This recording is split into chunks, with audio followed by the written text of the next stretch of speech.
आणि यासाठी पाठबळ म्हणून ही भारत सरकारचं सर्टिफिकेट आणि हे ट्रेनिंग तुम्हाला दिलं जातं की जेणेकरून तुम्ही हे सगळे प्रयोग करू शकता. आणि असे अनेक प्रयोग आहेत जे आपण करू शकतो. जसं आंब्याचं काय काय करतो आपण?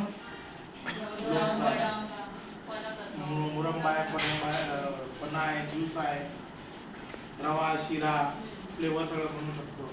तर तुम्ही कधी असा विचार केलाय की जे आंब्याचं करू शकतो आपण किंवा 10-12 पदार्थ आपण आंब्याचे करतो, आपण पेरूचे करावे, तर चिक्कूचा आपण शिरा करून बनवूया, चिक्कूची बर्फी करून बनवूया, हा कधी आपण विचार करत नाही. कारण जनरली ज्या भाज्या आपल्याकडे पिकतात किंवा जी फळं आपल्याकडे पिकतात, जी धान्य आपल्याकडे पिकतात त्याच्यावरतीच आपण प्रयोग करतो. कोकणात आंबा होतो, भात होतो म्हणून आपण त्याच गोष्टी करतो.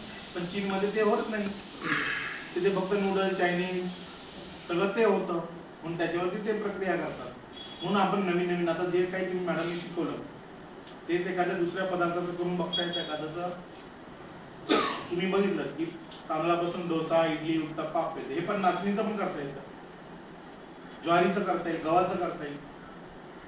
पण कधी आपण केलेलं नसतं, कधी आपण खाल्लेलं नसतं म्हणून आपण कधी कधी नाव पण देऊ शकतो, हे काय करायला चाललं, हे असं कधी करतच नसतात. असं काही नसतं. प्रत्येक गोष्टीचा प्रयोग मॅडमने आता सांगितलं की जे उपलब्ध तुमच्याकडे आहे त्या सगळ्या उपलब्ध साहित्य साधनांचा उपयोग करून आपल्याला काहीतरी बनवता आलं.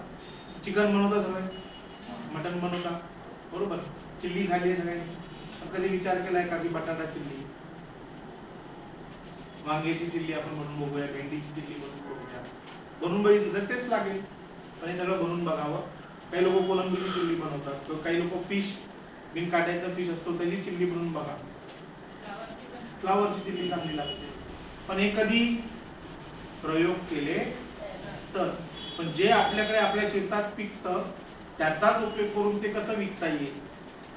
नाही तर तुम्ही काहीतरी साबुदाणा आणला कितीतरी रुपये किलो आणि त्याचे पदार्थ म्हणून विकायला गेला तर ते महाग जाईल.